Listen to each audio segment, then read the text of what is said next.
Bab yang kedua 132. Ini bab kedua halaman 132. Ini serius ini, dari 132 sampai 500, halaman 500 itu membicarakan saya. Jadi ini sudah jelas nama saya itu Mas Rifki tidak akan lekang dimakan zaman, sudah ada ditulis di sini ini. Yaitu membongkar penyimpangan Imaduddin. Ada 9 poin yang Hanif Alatas CS ini ungkapkan dari penyimpangan Imaduddin. 1. Mengkaji nasab dengan mengabaikan dan menabrak tatanan ilmu nasab. Sudah saya jawab di dalam kitab metode menetapkan nasab, menurut kitab Rasail fi Ilmil Ansab. Silahkan baca. Vaksinnya sudah saya kasih kepada masyarakat dan saya sudah mengira-ngira ini nanti yang akan ditulis di dalam buku Hanif Alatas CS ini.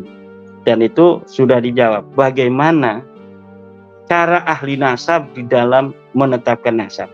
Silakan para pemirsa membaca kitab saya yang terbaru, baru beberapa hari yang lalu itu, metode menetapkan nasab menurut ahli nasab, teori dari kitab Rasail fi Ilmil Ansab.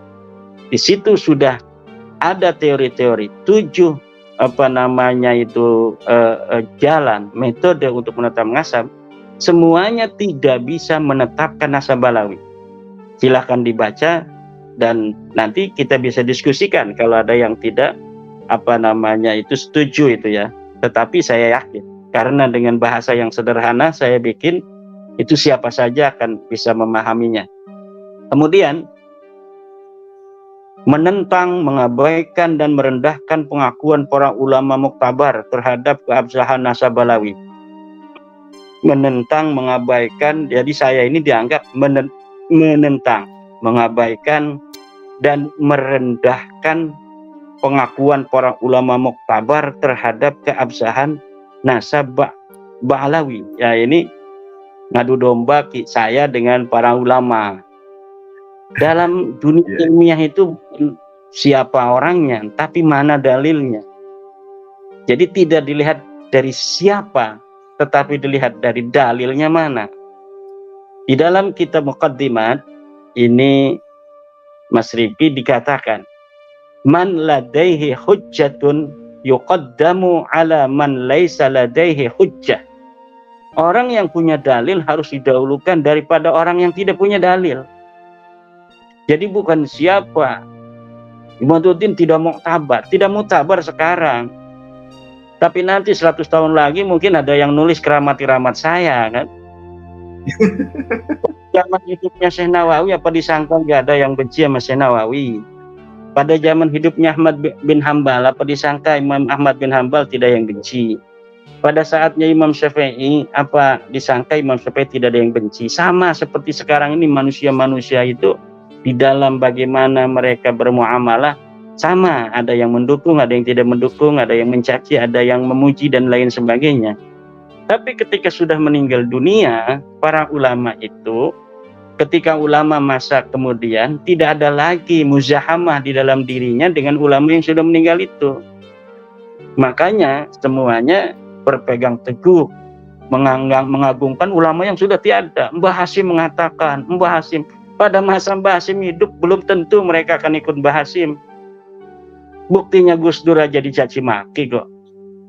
Ulama-ulama NU terus dicaci maki, Kiai Said Agil Sirot dicaci maki oleh mereka.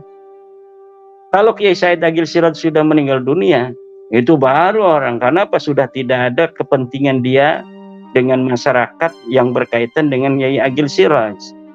Hari ini Kiai Agil Sirot dicaci maki, biasa. Kenapa? Ada muzahamah. Ada muzahamah kepentingan di situ. Kalau sudah meninggal Kiai Imam Syafi'i tidak ada lagi muzahamah dengan dia, makanya dia agungkan. Mbah Hasyim Asy'ari sudah tidak ada, makanya diagungkan. Mbah Mun sudah tidak ada, makanya diagungkan. Ulama-ulama yang masih hidup itu ada muzahamah dengan kepentingannya.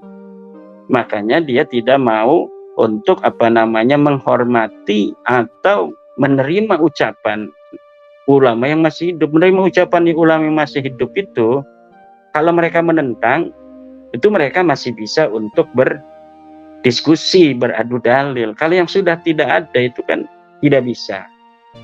Yang paling penting itu dari kenapa orang-orang itu sering untuk mencari dalil ulama yang sudah tiada, itu satu, tidak ada pertarungan kepentingan antara dia dan ulama yang sudah tiada.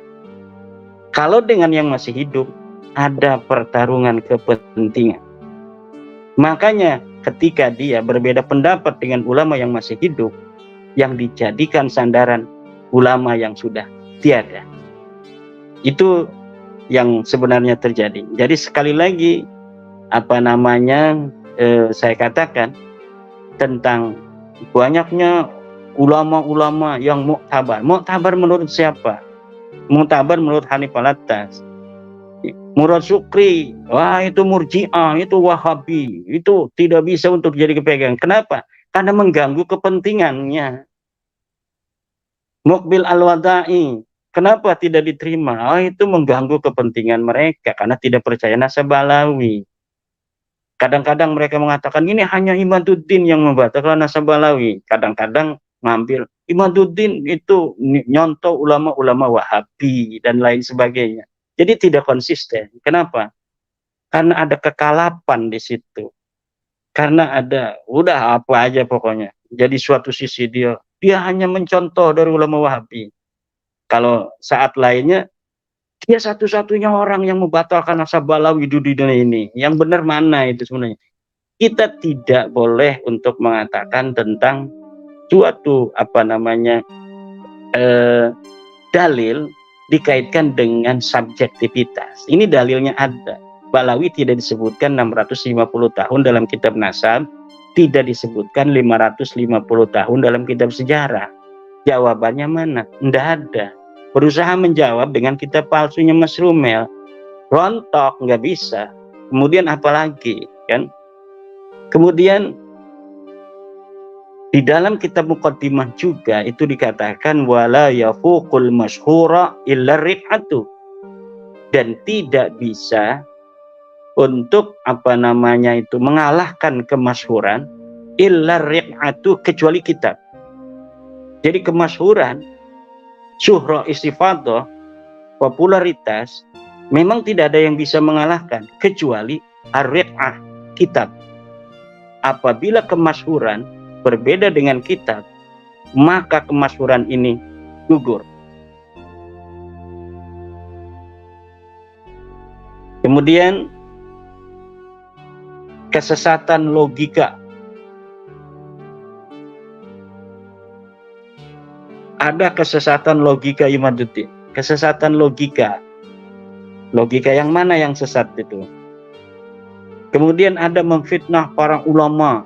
Khianat ilmiah. Yang khianat ilmiah itu orang yang mengutip seperti Alwi bin Thahir, kemudian ketika dilihat kutipannya tidak ada.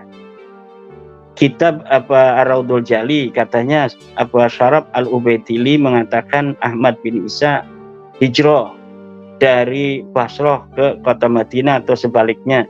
Dilihat di dalam kitabnya Syaraf Ubaidili tidak ada. Itu namanya khianat ilmiah. Seluruh apa yang saya tulis itu ada referensinya. Bahkan referensinya itu sengaja saya berikan referensi semuanya, kebanyakan yang bisa diakses di dalam internet. Kenapa? Supaya semua bisa mengakses. Saya punya kitab-kitab nih misalnya contoh kitab Qiladatun Nahar, kitab Tarikh Hadramaut yang versi cetak, semuanya saya punya. Ini ada kitab Tuhfatuz Zaman. Tapi ketika saya lihat berbeda dengan di internet halamannya, maka saya abaikan kitab-kitab saya versi cetak, Saya mengambil versi internet untuk apa? Agar mudah diakses oleh siapapun. Itu. Bentar lagi Mas Riki. Kemudian melakukan kebohongan publik. Wah, itu melakukan kebohongan publik itu di situ ditulis. Salah satunya adalah mengatakan tentang akun Facebooknya Mufti Yaman. Itu sebenarnya ketika saya mengatakan akun Facebook Mufti Yaman, itu lagi bercanda dengan Mas Rumel. Jadi saya itu biasanya tersebut ketika ini bener apa enggak. Tapi ketika Mas Rumel dia udah masuk duluan, menganggap itu akunnya Mufti Yaman, dia bertanya kepada Mufti Yaman itu yang ada di Facebook, bagaimana tentang nasab Alawi segala macam gitu kan. Saya ketawa kan, jadi kita roasting gitu. Jadi itu bukan kita percaya bahwa itu akun Mufti Yaman, tapi kita lagi nyandain Mas Rumel seorang peneliti, apa tidak teliti langsung tanya-tanya kepada Mufti Yaman yang punya akun tanpa mentasabut, memverifikasi terlebih dahulu itu akun Mufti Yaman ataukah bukan. Sebenarnya demikian kan. Dan saya di dalam meneliti ini tidak berpatokan terhadap pendapat orang yang sebelumnya itu membatalkan juga. Kenapa? Karena fokus daripada yang saya teliti itu berbeda dengan ulama-ulama yang selanjutnya. Detailnya pun berbeda. Orang-orang yang terlebih dahulu itu memang punya jasa besar terhadap apa yang saya teliti ini, tetapi bukan berarti sama. Jadi ketika misalnya mereka dapat menjawab dari ulama-ulama sebelum saya, itu tidak akan bisa menjawab apa yang telah hari ini saya simpulkan. Kenapa? Karena memang walaupun ada kesamaan, tetapi tidak persis sama. Di dalamnya ada penambahan data-data yang lebih akurat, penemuan-penemuan baru, gitu kan. Kemudian yang ketujuh, menjiplak pemikiran orientalis dan non aswaja. Ini yang sudah saya sebutkan tadi. Ya, menjiplak pemikiran. Kadang-kadang ngomongnya menjiplak. Kadang-kadang ngomongnya hanya Imaduddin yang mengatakan nasab Alawi itu terputus. Nah, jadi tidak ada konsistensi. Yang terpenting adalah mana dalilnya. Imaduddin ketika membatalkan ada dalil apa tidak? Saya punya dalil. Mana orang-orang yang menyambungkan dalilnya? Tidak ada. Di dalam buku 500 halaman itu tidak ada dalil tentang ketersambungan nasab mereka. Kemudian tidak punya kompetensi dalam ilmu nasab. Yang punya kompetensi siapa dari Rabita? Silahkan diundang di Win Wali Songo, SMS, jangan bahas nasab kan. Akhirnya ketakutan itu Win Wali Songo tidak jadi kan. Nah, sekaligus saja nih pada kesempatan malam hari ini, siapa saja dari universitas yang ada di Indonesia yang bersedia untuk menjadi tuan rumah, silahkan undang kami, saya dan Rabita Alawiyah untuk membahas nasab Alawi ini. Misalnya ada universitas di mana saja, yang penting sifatnya ilmiah, gak usah bawa-bawa pendukung saya atau pendukung daripada Rabita Alawiyah. Cukup para dosen, para akademisi, para juri, kemudian saya dan perwakilan Rabita. Kalau masih penasaran untuk tentang metodologi dan teori-teori ilmu nasab, apakah saya itu mempunyai kompetensi di situ ataukah tidak, baru kita akan tahu apabila sudah ditukar pikiran saya dengan pikiran dari perwakilan Balawi itu. Mana yang paham ilmu nasab, mana yang tidak paham ilmu nasab. Kemudian tentang ke-9, membatalkan nasab dengan tes DNA. Saya memang membatalkan nasab dengan ilmu nasab dan ilmu sejarah plus tes DNA. Dan kita tidak bisa berpaling dari kemajuan teknologi di masa yang akan datang. Masa yang akan datang tidak seperti hari ini. Hari ini tidak seperti waktu saat saya kecil. Saat saya kecil, itu Mas Rifki, kalau sudah jam 7:30, itu dimatikan petromak itu dari ruang tamu. Kemudian kita disuruh masuk kamar dengan lampu tempel. Tahun 87 baru masuk listrik tuh di Kresek. Kemudian ada telepon, kemudian ada HP. Hari ini internetnya kita bisa bicara antara orang yang ada di Jawa Tengah, Mas Rifki, dengan saya yang ada di Banten, dalam satu waktu di tempat yang berbeda. Jadi siapa saja yang melawan ilmu pengetahuan, terutama tes DNA ini, akan menyesal di masa yang akan datang. Lebih baik mencari cara untuk bagaimana menyesuaikan diri untuk menanti masa di mana di masa itu siapa saja yang mengaku keturunan siapa akan kelihatan. Mau tidak mau, DNA ini akan digunakan oleh negara untuk menjaga kesehatan masyarakatnya dan lain-lain. Dan di situ semuanya akan nampak nanti. Ini tes DNA G, ini tes DNA J, ini tes DNA O. Nggak bisa lagi hari itu untuk mengelak lagi. Jadi tidak ada lagi bagi kita seharusnya untuk bersiap-siap menanti masa yang penuh dengan kemajuan di masa yang akan datang. Jangan bikin susah anak cucu kita. Ini sudah selesai ini membatalkan nasab dengan tes DNA. Juga ada satu yang ditampilkan tadi saya lupa oleh buku Mas Hanif Alatas itu tentang banyaknya stempel dari Raja Al-Qaitiyah dengan Raja Al-Kasiriyah 100 tahun yang lalu sudah tanda tangan katanya.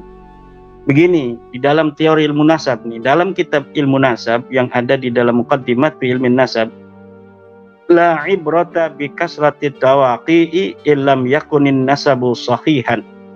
Tidak ada gunanya banyaknya tanda tangan kalau nasab itu tidak sahih. Fakasratu tawaqi'i la tasihhu la tusahhihu khata'an wa tawqi'u hujjatun ala man waqa'a la hujjatun ala ghairi.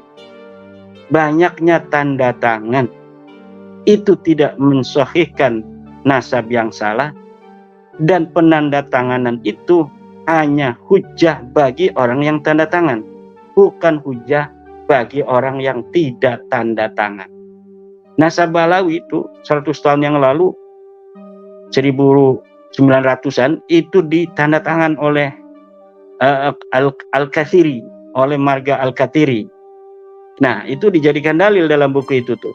Nah, di dalam kitab Muqaddimat ini sudah ada ternyata bahwa penanda tangan itu berkonsekuensi dengan tanda tangannya. Jadi ketika dia mensahihkan Balawi itu, dia terkena konsekuensinya. Yang tidak menandatangani, tidak mensahihkan, maka tidak mempunyai konsekuensi apapun. Hari ini pun ulama-ulama yang masih para kiai-kiai itu yang masih mempercayai nasab Balawi, dia terkena konsekuensi apapun itu, konsekuensi tentang didawir atau dimintai duit, harus nyium tangan, kalau enggak menghormatin nanti kamu kualat. Itu yang masih mengaku itu. Sementara bagi orang-orang yang sudah tidak meyakini Balawi sebagai cucu Nabi seperti saya, itu tidak akan ada konsekuensi apapun. Kemudian ada yang ngomong, bagaimana nanti kalau di akhirat? Kita lihat di akhirat antara saya dan Rumel Abbas, bagaimana pangkatnya di sisi Rasulullah Muhammad sallallahu alaihi wasallam. Berat itu hukumnya orang-orang yang sudah mengetahui daripada nasab yang tidak jelas kemudian masih disambungkan kepada manusia mulia Rasulullah Muhammad SAW, kepada ahli baitnya Nabi, Siti Fatimah Az-Zahra, Sayyidina Ali karamallahu wajah, Sayyidina Hasan, Sayyidina Husain, orang-orang yang mulia, keturunannya mulia itu. Coba di dunia ini selain Balawi, apakah ada orang-orang yang sangat ngurusi nasab seperti Balawi? Ketika ada orang yang tidak mempercayai mereka begitu ketakutan seperti ini, apakah ada di dunia ini? Cari, tidak ada.